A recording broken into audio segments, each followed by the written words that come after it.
I know that today's topic might bring up a number of questions from you. So you may type your questions in chat box, and I want to let you know that we will address as many as we can in the time we have today. And I welcome and request our NBMS National Webinar Coordinator, Professor Dr. Somashekar, to start this session. Welcome, sir. Over to you. Thank you very much, Navneet Singh ji, and welcome, Sabita. Dear trainees, as you know, as I always tell, there are two topics which, as a surgical oncology during your DNB surgical onco MCH, we are weakest. Number one is a gynae onco, and second is thoracic onco. Now it has almost become such that you will complete your surgical onco training without even ever getting exposed to thoracic onco in your institution, unless it's an institution where thoracic work is done, and that is extremely important part with now more and more screening being come and good pulmonologist intervention programs coming up everywhere. A lot of thoracic work is being picked up, and it's unfortunate that there is no adequate training or exposure to all the surgical onco students, which is a very important essential part. In fact, the most interesting upcoming very very challenging field subspecialty in surgical onco is a thoracic onco. It's a very big way it is coming, but very few people in India have mastered it and doing it, and one of them is Sabita, and that's why this whole month is being a thoracic onco session. We started off with applied surgical anatomy, and now we are going into how to state the mediastinum, and then we follow it up with how to do surgical and then further management. This is a very important topic. Initially things were very simple. You used to just do a scan or a PET, and then we had was a Mediastinoscopy, which very few center mastered it. But then came the Ebus. Then we didn't know how to integrate Mediastinoscopy, Ebus.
And then PET scan and how to stage them, which is a very very important essential component. So today, professor of our surgical onco and very very renowned thoracic onco and very close friend and colleague Sabita is going to speak about this. Please put your questions in chat box and Q&A. At the end of it, she will answer it. Please utilize this opportunity. This is a very niche topic. Very few people can cover it. Thank you very much, Sabita, for accepting our invitation. Heartfelt thanks from NB, DNB board students and myself. Thank you, and over to you. Thank you, Dr. Somashekar. Thank you, Dr. Navneet. I'll start off. So today we are going to talk about staging the mediastinum and how do we integrate mediastinoscopy and endobronchial ultrasound or endoscopic ultrasound in this algorithm. This is very, very important because mediastinal nodes are the most important prognostic indicator of lung cancer. As Dr. Somashekar said, we are now getting more and more patients with lung cancer who are getting diagnosed early thanks to widespread use of CT scan, which occurred in the last 2 years during COVID. We are seeing more and more patients who are getting their scans done. There is more awareness about amongst GPs, amongst pulmonologists, amongst patients, and you will be called upon to decide the best mode of treatment for these patients. And you cannot do that without adequately staging the mediastinum. So, mediastinal nodal status will change your treatment decision. According to the mediastinal nodal status, the standard of care is if there is no metastatic mediastinal node, then you go ahead with surgery and then you will add adjuvant therapy depending upon the size of the tumor, the hilar nodal status. If there are ipsilateral nodes positive, then first you will give systemic therapy. Initially, it was only neoadjuvant chemotherapy, but now neoadjuvant immunotherapy is coming in a big way. And if the contralateral or N3 nodes are positive, then the standard of care moves away from surgery towards chemoradiation or palliative therapy. Now, it is beyond the purview of this talk to take you through the entire staging. That is something that you need to read on your own and know what is N1, N2, and N3 nodal status according to the side of the lung cancer. So, when you look at these two staging modalities, mediastinoscopy as well as Ebus, what they both cover really well are these stations: paratracheal, right, upper paratracheal, right, lower paratracheal, left upper paratracheal, left lower paratracheal, and the subcarinal. So, these five stations are adequately covered by mediastinoscopy as well as Ebus. But when you add EUS, endoscopic ultrasound, you can add station 8, which is paraesophageal, station 9, inferior pulmonary ligament. Sometimes in extended mediastinoscopy procedures, you can access the station 5 nodes, but most commonly the blind spots for both these staging modalities are station 5 as well as 6. Why is nodal staging important? Like I told you, changes the treatment. And this is a recent publication from Asamura from the ISLC staging project, which shows as your nodal station increases for the same stage, for the same tumor size, this is how the survival decreases. So, with the N0 node, a 5-year survival of 60%, but when you come to N3, this is in single digits. So, that's very important to know your nodal stages before you go in for surgery, because if you operate on a patient who has N3 metastatic nodes, you are wasting that surgery, and thoracic surgery is not without its morbidity and mortality. So you have to choose your patients and balance the risk benefit ratio. So why can't we just do a PET CT and go ahead and treat our patients? So this is a meta-analysis which was published in 2014, a Cochrane meta-analysis of 45 studies, and these studies were included from all over the world of using PET alone to stage the mediastinum, and they also looked at patients who were smokers, whether they had lung cancer, and whether these nodes could be due to granulomatous disease. The sensitivity was a moderate 60 to 70%, specificity of 80%, and even the negative predictive value is not that great, only 80%.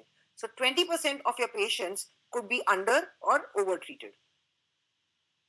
Then this begs the question, can we actually do away with invasive mediastinal staging, at least in stage 1 non small cell lung cancer patients? And they saw that in patients where you have a high incidence of granulomatous diseases, even in stage 1, you are going to end up finding granulomatous nodes, and even in stage 1, the specificity is in an NSCLC patients with high prevalence of tuberculosis, the specificity is still less than 90%. So, in a country like ours, where tuberculosis is endemic, you may end up thinking that those nodes in the mediastinum are metastatic when they actually may be due to granulomatous or tuberculosis like diseases, and you may end up sending away the patient for palliative treatment. So, it works both ways. You can either undertreat your patient or overtreat your patient. And we always need to get a pathological staging for nodes, because clinical staging is highly inaccurate, and see how much this jumps with the pathological status when you know of the nodes. So, invasive mediastinal staging is surgical and non surgical. Surgical, the most common method now used is the VAMLA, that is the video assisted mediastinoscopic lymphadenectomy, where you actually go and clear all the mediastinal lymph nodal stations through a video mediastinoscope. And non surgical, the most common is endobronchial ultrasound. So, like I said, this is our own data. When we looked at mediastinal nodes with a PET uptake of more than SUV4, on histopathology, all these patients were subjected to mediastinoscopy, more than 400 patients, and on HPR, 18% of these nodes were granulomatous. So, we may have assumed that they were metastatic, gone ahead and sent them for chemoradiation or chemotherapy, and actually, these patients merited surgery. So, in India, always confirm with invasive staging. So, mediastinoscopy, like I told you, is the gold standard. It has high accuracy, sensitivity, and negative predictive value, but it is an invasive procedure. It requires expertise. Like Dr. Somashekar said at the beginning, not many centers and not many surgeons are trained in carrying out this procedure, and it comes with this accompanying morbidity. So this is how the mediastinoscope is inserted. between the vessels in the mediastinum and the trachea, and I'll be showing you a short video later on, and then you will understand how we actually do this procedure. So mediastinoscopy is not a very old procedure, not even 100 years old. It was first described in 1954, and then there have been modifications over the decades, and it has been popularized mainly by European and Canadian surgeons. So before you start mediastinoscopy, you've decided, okay, your patient is fit for surgery. You need to discuss with your anesthetist. A single lumen tube is usually enough. You need to monitor the airway pressure. So your anesthetist has to keep an eye on the monitor on the peak airway pressure, because you're entering with your mediastinoscope between the vessels and the trachea, and sometimes you may start compressing the trachea and they need to tell you to stop. Also, the right brachiocephalic artery can get compressed when you're dissecting the paratracheal lymph node stations. So the pulse oximeter or an arterial line, if it has been taken, should be on the right side to give you an indication that this is being compressed. And in patients with hypertension or atherosclerosis, this can lead to complications like stroke also. Very small percent, 0.001, but still you need to be prepared for this. Always make sure you have a sternal saw in the theater. The patient is adequately relaxed, and if you know the anatomy well, there is no need to monitor the recurrent laryngeal nerve routinely. So I'll start off with the video, and then I will present the evidence of about mediastinoscopy and how Ebus is now overtaking this procedure. So this is a video which has actually been published in MMCTS, that is the Multimedia Journal of Cardiothoracic Surgery, where we have described the procedure in detail. So like I told you in the beginning, these are the stations which can be accessed with a mediastinoscope. This is a scan of the patient who had a central T1 right upper lobe mass. You can see the paratracheal and the subcarinal nodes which are enlarged on this scan, and no metastasis, at least intrathoracic. So this is the Linker-Hurtgen modification of the video mediastinoscope, which is a distensible mediastinoscope. So not only do the blades move away from each other, but at the tip they can also move at an angle away from each other to make more space into the mediastinoscope. And this has the mediastinoscope has really changed the way how we all have been doing mediastinoscopy so far. So you make a incision in the suprasternal notch, enter in the pretracheal fascia. So this is your pretracheal fascia. When you enter, this is largely a avascular plane, and you will cauterize any small branches that you see at the subcarinal space. So after creating this space with either blunt dissection or sharp dissection, you reach the area where the bronchi bifurcate. And these are small branches from the bronchial artery, and if you don't take them adequately and carefully, they can create a real mess and you will not be able to proceed with the surgery. So always remember that on top are your mediastinal vessels and below is your trachea, and this is the space in between where you're working. So dissect off the fascia from the left and the right main bronchi. That is the left main bronchus, which is in view right now.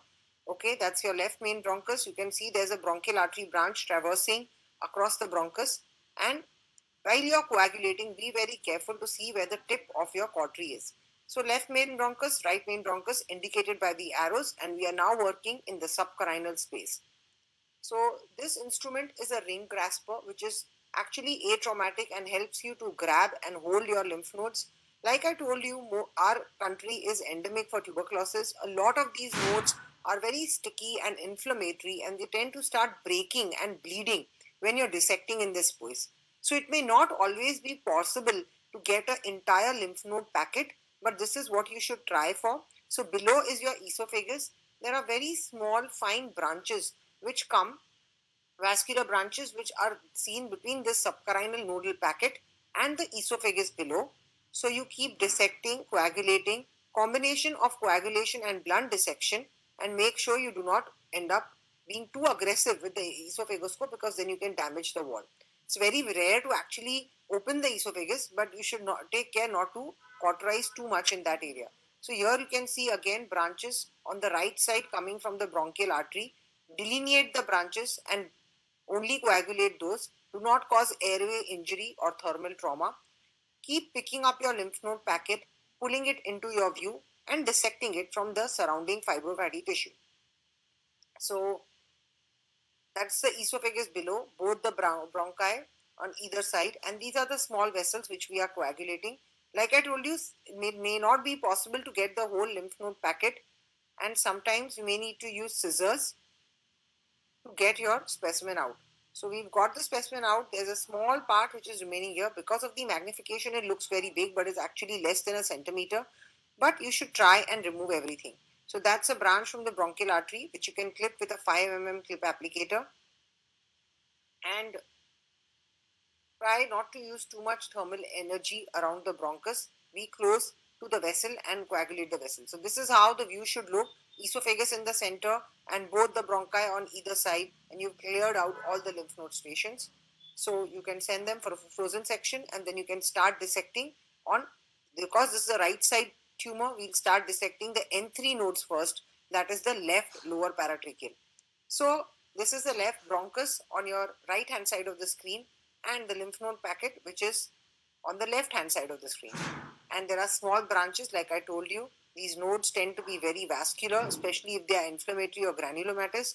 So you keep dissecting them, and you can see a big branch of the left bronchial coming in from the descending aorta. So you can clip this branch and then coagulate it, but on the left side you need to be very, very careful, because you're going to encounter the left recurrent laryngeal nerve. So using energy devices should be done with utmost precaution, and you can see there the white structure which is at the base is actually the main pulmonary artery. So your boundaries in the left level 4 are formed by the bronchus, by the descending aorta, and the pulmonary artery at the base. So you can leave behind a small part of the node on the pulmonary artery, but do not take a part of the pulmonary artery along with your specimen.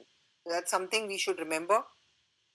And again, because here it's little difficult to use energy devices like we were using more in the subcarinal space, it's prudent to use a scissor and only coagulate the branches, because the recurrent laryngeal nerve is lurking close by.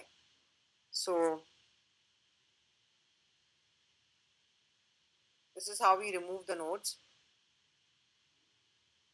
and that's the clearance there.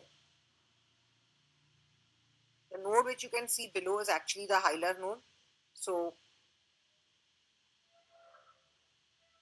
you can see the pulsation of the vessel, and it's a little scary, but trust me, it's very difficult to injure the vessels, and that's the left recurrent laryngeal nerve I was talking about.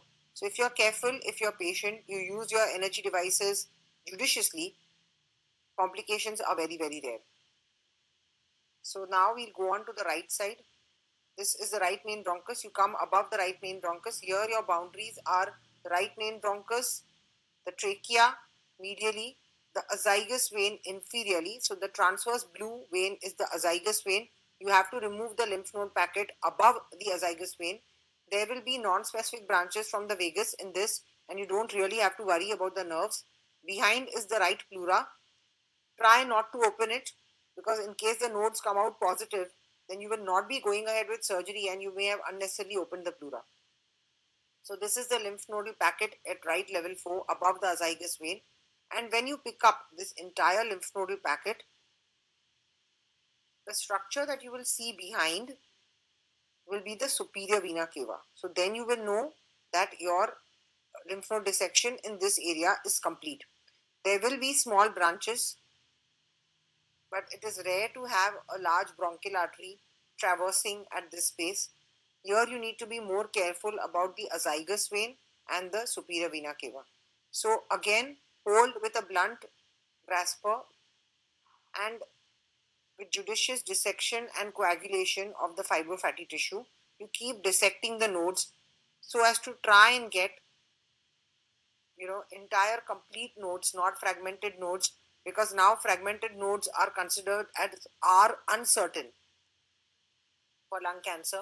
So it's better to have a complete node. Very difficult in the Indian scenario because of the granulomatous nodes that we encounter, and they end up bleeding and fragmenting. But you should always try and dissect the entire node if possible. So you can now see that we have almost got to the base of the node, and it's coming up. The blue structure behind is the superior vena cava. That's the superior vena cava, and we are taking off the node in entirety between the azygous vein and the superior vena cava at the right lower paratracheal nodal station. In the same way, you will resect the upper paratracheal nodal stations.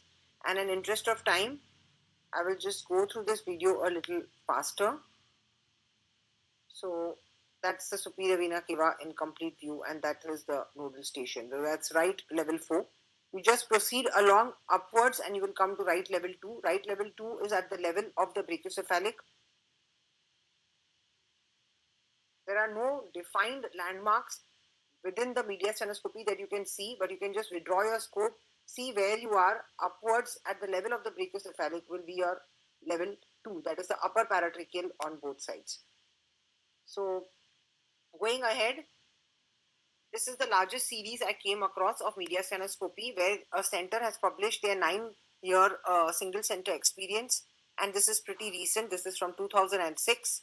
So more than 2,000 mediastinoscopies, 1% complications, mortality 0.05, false negative rate of less than 10%, which is very good, what you expect in any good staging investigation, which is going to change the treatment plan. And whatever false negative they got was due to the stations which could not be accessed by a mediastinoscope, namely 5, 6, 8, and 9. And how has mediastinoscopy been performing? So this is a paper from 2011, again recent, and all these studies, if you can look at the number of mediastinoscopies performed, more than 6,000, the sensitivity is pretty good, and negative predictive value is upwards of 90%. So this is what you need for a test which is going to change your treatment decision. So mortality in experienced centers is less than 1%, morbidity less than 2%. The most common complications are the left recurrent laryngeal nerve palsy, pneumothorax because you may end up opening the pleura. There can be tracheal injury and hemorrhage is most commonly from the bronchial artery where you're doing resecting in the subcarinal space. So do not panic. You can pack that space. Usually those vessels with compression and with packing, the bleeding stops, and you can go back and dissect the lymph nodes. Very, very rarely you may need to do a sternotomy, and we have had to do it in the last 12 years only in one case. So is now mediastinoscopy, because it's so good, is it being widely accepted? So this was a survey which was done in the United States where they looked at 729 hospitals where they have treated more than 40,000 patients, and they saw that 30% of the patients were treated surgically. Now this is a big contrast compared to India, where only 5 to 8% of the lung cancer patients which present to the surgical centers are actually treated surgically because they are amenable or in a stage to be operated, or they are fit to be operated. So big contrast, 30% patients treated surgically in the US, but amongst these, preoperative mediastinoscopy was performed only in 27%, and of all those mediastinoscopies, only 46% actually had a tissue diagnosis. So they performed a mediastinoscopy and actually did not remove the nodes. So the fear of mediastinoscopy is not only here but also in other centers, and most people are scared of the bleeding and the recurrent laryngeal nerve palsy because they think it is not a part of surgery and just a staging procedure. So after traditional conventional cervical mediastinoscopy, what has come into vogue in the last 10 to 15 years is VAMLA. That's a video assisted mediastinal lymphadenectomy, which is done with a distensible video mediastinoscope, which I just showed you in the video. Lymph node yield is higher, sensitivity is improved. It is safer because the view is magnified. You're watching on a monitor. You can work with both your hands because you don't need to hold the scope. You don't need to tell your assistant to adjust or hold the scope. You can just keep it there. It is distended, and you can use both your hands. So no, the instrument to grab the nodes, something to dissect the lymph nodes, and procedure time is increased. The blood loss may be increased because you can see more, so you can dissect more. You're going to be more aggressive, and the initial series have shown higher incidence of recurrent laryngeal nerve palsy. TEMLA is a more radical procedure than VAMLA, which can help us to access station 5 and 6. So instead of going in the pretracheal space, you go in between the brachiocephalic and the ascending arch of aorta. You enter this space and get the subaortic and preaortic lymph nodes. So these are some series of VAMLA and TEMLA Most of them have been published from Eastern Europe countries where it is more popular and common, but not being performed in all centers across the world. So, looking at all these aggressive surgeries, most people felt that there was a need to do something little less invasive and achieve the same kind of staging that we were getting with a video mediastinoscope. So, the video endoscopic techniques started coming into vogue in the early 2000s, and they gave us access to all the lymph node stations which were accessible by mediastinoscopy, as well as few additional stations, that is 8, 9, and 10. Sensitivity in experienced hands was good. It was a real-time procedure. Also, addition of the Doppler mode helped us differentiate the lymph nodes from the vessels in the mediastinum, thereby enhancing the safety of the procedure. So these are the different mediastinoscopes which are available in the market right now. Even in India, Pentax, Fuji, and Olympus, the front runners. And there are some differences about the field of view, the view of direction, and how the distal end diameter is. What is the forceps working channel? What is the bending angle? But more or less, they are similar. So you can test all and evaluate which one suits you the best. So this is a small video which shows you how the view looks with an endobronchial ultrasound. So when you do an endobronchial ultrasound, you have to do systematic Ebus, which is again like mediastinoscopy, start with the N3 lymph node, then evaluate the N2 and then go to N1. This differentiates from your bronchoscopy is that you don't go, you go anteriorly, you touch the cords and then you go inside, and this is how the airway looks from inside. So you use a balloon which is inflated with saline and you abut the tracheal or bronchial wall.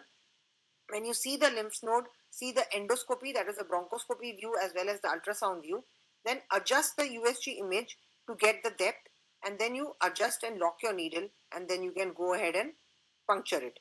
So this is how the lymph node looks. That is your needle coming into the lymph node. Below is the SVC. This is right paratracheal. When you start the Doppler, initially it looks very noisy, but wait for it to adjust and then you can see you are safely above the vessel, puncturing only the node. So possible complications could be bleeding at the puncture site, but less than 0.5% complications have been reported with endobronchial procedures, and they are mostly related to the sedation which is used for the procedure. So this is a paper which has looked at the complications of endobronchial ultrasound, and significant predictors of complications were when you utilize the transbronchial biopsy in addition to the ultrasound and in patients with age more than 70 years. But you look at the procedures performed more than 1300 and the complication rate is well less than 1%. But this paper looked at acute complications within 24 hours only. So then what did people start doing? They started comparing mediastinoscopy with Ebus. This was an early comparison published in 2002 where they saw that the false negative rate with mediastinoscopy was less than 10% but much higher when you combine the endoscopic ultrasound needle aspiration. It was 23%. Even in patient ovulation of a clinical N2 node, clinical as in CT scan or PET scan. Even this series was in highly selected patients. They selected patients only enlarged which were accessible by endoscopy and complications were not reported. So a slew of papers followed and lot of studies which started comparing mediastinoscopy with endoscopic ultrasound. And if you look at the first authors of these papers closely, all of them were surgeons. Yasufuku, Anima, and Sangwonum. So this is actually the paper which brought endosonographic techniques as into the focus for staging mediastinal nodal stations for lung cancer and changed the whole face of the guidelines. This was published in 2011 in JAMA, where 241 patients were randomized and combined techniques were used. So all patients were subjected they were randomized to be either subjected straight away to mediastinoscopy or to endosonography, where they used a combination of techniques. Wherever the endosonographic techniques were negative, those patients also underwent a mediastinoscopy to confirm with the gold standard procedure. So they reduced the futile thoracotomies from 18 to 7%, no difference in complications, and only 53% of the patients amongst this group needed a mediastinoscopy. So this was done in tertiary referral centers and always using combined techniques. And all these authors have published their results where they have said that Ebus TBNA is better for 4L lymph nodes because you do not do the invasive mediastinoscopic staging, so you avoid injury to the recurrent laryngeal nerve. But to position the endobronchial ultrasound to get a FNAC from a higher up node, so if you're suspecting a metastasis in the upper paratracheal node, it's better to go ahead and do a mediastinoscopy. But you have to look at the fine print. So this is one of the surgeons who is doing a lot of work in endoscopic staging, and he said this trial was done in a single tertiary referral center, and this potentially restricts the applicability of their findings. The EBUS TBNA technique may be less effective and the sensitivity may be lower in other hands. The number of mediastinal nodal stations was relatively small, that is 3, and this may be when they did a mediastinoscopy. And when you add video to the mediastinoscopy, that is do a VAMLA, this enabled complete removal of more lymph nodes. So and also in this study, centrally located tumor with N0 disease was not included in this study. So ESTS, or the European Society of Thoracic Surgeons, changed their guidelines in 2014 and said that the first staging procedure could be an endobronchial procedure instead of mediastinoscopy. And this is applicable when the mediastinal lymph nodes are negative on PET. If the mediastinal lymph nodes are positive, go ahead and confirm this with EBUS or EUS. Okay, when these nodes are negative, you still do a video mediastinoscopy. So these were the guidelines in 2014. So mediastinoscopy is not out of the algorithm yet. You have to still do it when there's a negative EBUS, or when you can do it as the initial procedure also when EBUS or EUS is not available. So where does EBUS stand now? It has become the initial staging procedure across the globe. It is being adopted faster and more widespread among pulmonologists. So intervention pulmonologists and other pulmonologists are being very aggressive about staging the mediastinum now, much more than surgeons. And even surgeons are allowing this and promoting it because they think that the complications with mediastinoscopy are more and this is less invasive. With more and more experience, the false negative rates are now dropping. There's no need for hospitalization or general anesthesia, and we can now adopt a selective strategy as was seen in the SCORE study. So there are still unresolved issues like how do you stage the left mediastinum, that is station 5 and 6. How do you restage after induction therapy because the sensitivity specificity of all techniques is low, and is it really required? So I would say VAMLA has really been the game changer because it can actually help you to finish off the lymphadenectomy before you start your lobectomy. If the nodes are negative, go ahead and do the lobectomy at the same sitting after doing frozen section. Complications are less because of better visualization and you can get more lymph nodes out. This can obviate the need for an intraoperative lymphadenectomy also. And when you are comparing conventional and video assisted is far better. And there are studies which have looked at cost also of endoscopic ultrasound versus mediastinoscopy, and there is a lot of debate going on in this. So this is what the picture looks like after a mediastinoscopy, and this is how you're going to try and visualize the nodes on an endoscopic ultrasound or endobronchial ultrasound. So endoscopic staging is less invasive. Constant sedation or GA, whatever is more comfortable, can be used. Less complications, more cost effective, may have a better quality of life for the patient. Surgical staging is not very invasive if you look at it. It's a 2 centimeter cervical incision, short GA, safer for the patient because the patient is more relaxed.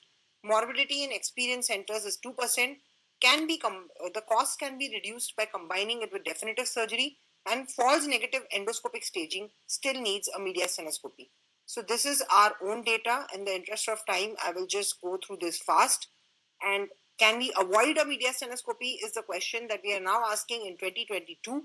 So this is a meta-analysis published by Bausima, where they looked at 42 studies, all retrospective, and they saw that when unforeseen N2 was seen in 9.9% when you combine it with mediastinoscopy and 9.6% when you don't do mediastinoscopy. So no difference.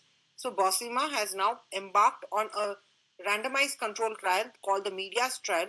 The initial abstract was actually presented in June 2022, but we are awaiting the final results and the paper is not yet published. So, as we are moving away more and more from the surgical staging towards the endoscopic techniques, is there still a role for mediastinoscopy? I would say yes. When you need more tissue, when you need more tissue for histopathological correlation, for other diseases, for granulomatous diseases, every surgical oncologist and especially a thoracic surgical oncologist should be well versed with performing this procedure. And especially for left sided tumors, it can help you do a lymphadenectomy because you can't access the right sided nodes from a left VATS or thoracotomy. So invasive staging is required still. PET is not good enough. Endoscopic is operator dependent, needs more expertise. Combination techniques are preferable with on-site cytology. Mediastinoscopy should be done for negative endoscopic staging, but can be omitted in selected cases. Extensive mediastinal staging or lymphadenectomy can replace the intraoperative lymph node dissection, and special staging methods may be required in selective cases. But staging should be multidisciplinary. You should not prolong the staging so much that your patient becomes inoperable. It should be quick, effective, and it should help your treatment decision. One size will not fit all. Some patients may have had a head neck surgery prior, so putting in the mediastinoscope in that neck may be difficult. So endoscopic ultrasound may be a better option for those patients. Somebody may have undergone a CABG and the mediastinum may be frozen. Or in some patients, they may be having bronchospasm, laryngospasm, and they cannot tolerate endoscopic procedures under sedation. So you have to choose according to the patient, the tumor, as well as the technique that you're well versed with. And with that, I would like to end and thank you all for giving me this opportunity. So I'll stop sharing my screen now and I would be happy to take any questions.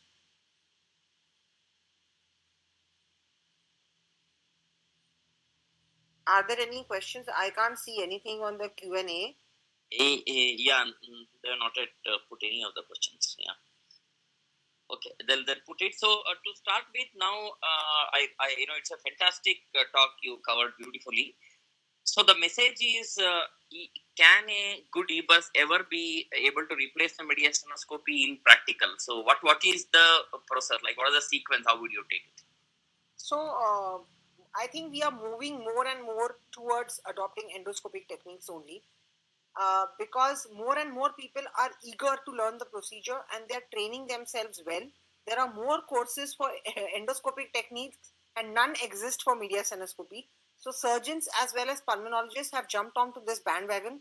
And if you have on-site cytological evaluation, so when you do a needle aspiration from a node and then you can give it to the cytologist at the same time to check it whether you have actually gone through a lymph node, if the tissue that you have FNA'd is adequate, then that adds to the procedure.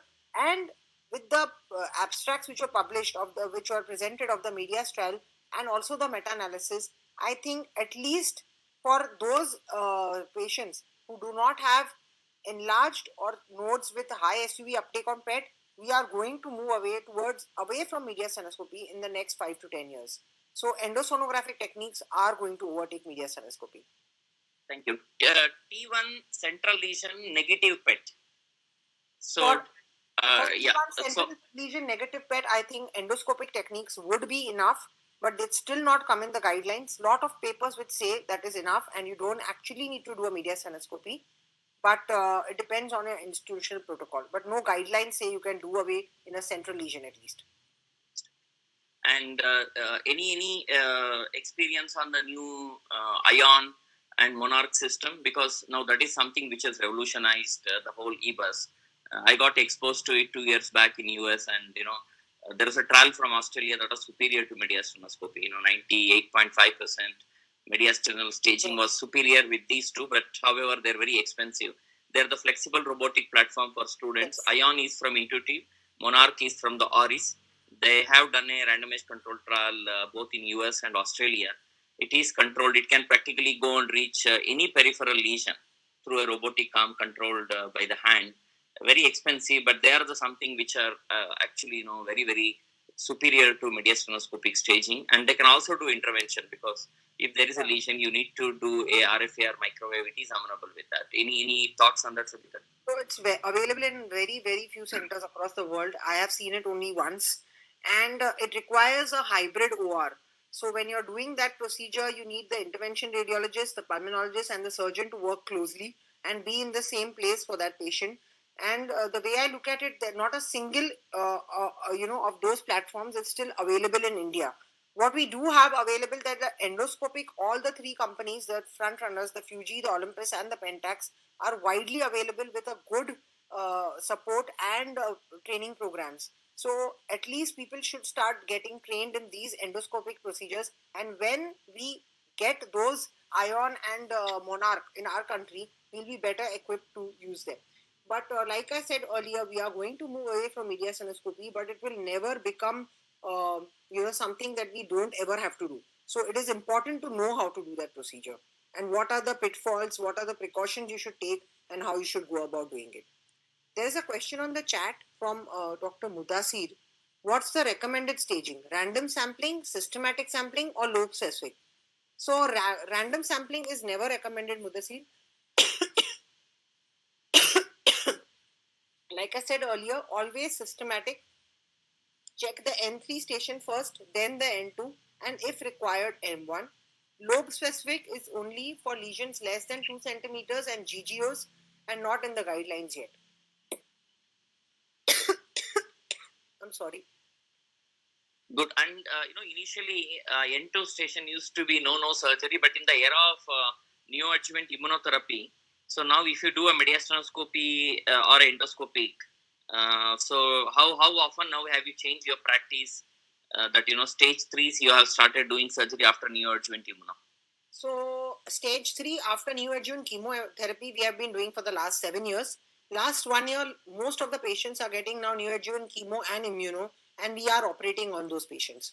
So these patients, it's very important that in the beginning you do a mediastinoscopy, because you get more lymph node tissue and they can check the markers. Because now even targeted agents are going to come in the neoadjuvant stages with the publication of the new ADORA trial. So even you will need to know not only the PDL1 status, but also the EGFR status and other molecular markers prior to the neoadjuvant. So if you can give more lymph node tissue to them, it is easier for them to see. Of course, it can be done with a fine needle aspiration cytology also.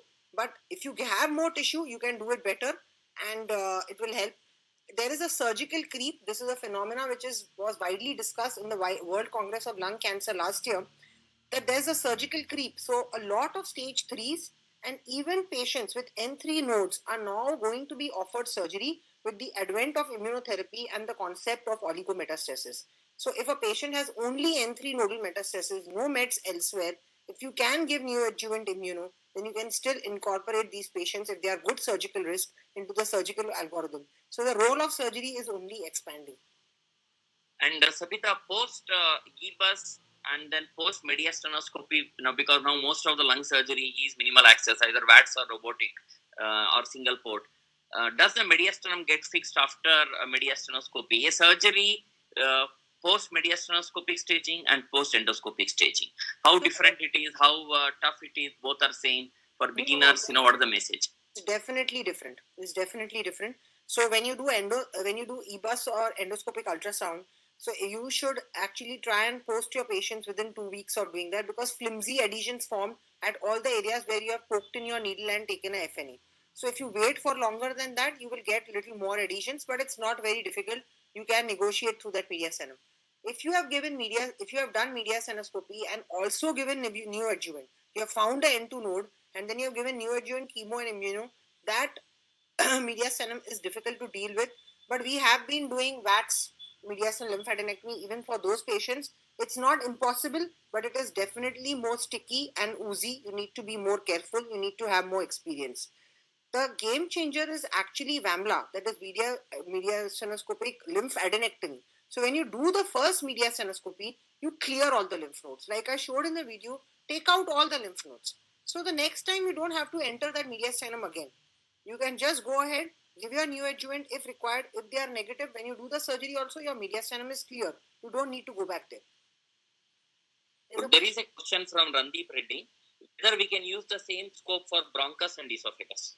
Yes, so more and more pulmonologists are now using the same scope. It is called EUSB. So it is the endobronchial ultrasound only, which goes through the esophagus, and you can use the same. It is called endoscopic ultrasound using a bronchoscope. EUSB is what they call it, and you can do it through the esophagus also. But I feel this is not a procedure that we should leave only to pulmonologists, and more surgical oncologists should show interest and train in this, because in our institute at least we are doing this procedure. The thoracic surgeons are doing it with the pulmonologists, and the concepts of oncology of N3 nodal stations, N2 nodal stations, what an oncologist has are different from a general pulmonologist. So it should be a teamwork, or at least the surgeons should take the lead for this. What is the golden window post mediastinoscopy to go into dual-vax? So how beyond which time things would get tough if it is N0? So what Things immediately? get tough after 4 weeks. So try and go in as soon as possible. You'll get your histopathology report within 7 to 10 days. So we aim at a window between 2 to 4 weeks. Thank you. I think any other Best thing questions? actually, sir, if I may add, the best thing actually is to utilize your frozen section effectively. So when you're doing a mediastinoscopy, send all the notes for frozen. It will take around 30 minutes for your pathologist to revert. But in the same anesthesia, if all the notes come negative, and on the same anesthesia, if you can go ahead and do the lobectomy in a negative mediastinum, then that's actually the best for your patient. So it obviates one more anesthesia, one more admission. Fantastic. Thank you very much, Sabita. As I say, all good things has to come to an end.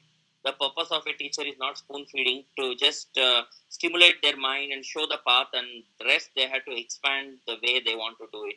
And beautifully covered it, Sabita. Fantastic, very evidence based, very crisp, clear, no controversies. You touched upon, impartially in all the aspects. Didn't try to put your biases, because I know you're an excellent surgeon. It's very easy to put the bias of mediastinoscopy or anything, but you really maintained that very thin, beautiful line of science and evidence. Thank you very much. Heartfelt thanks to you.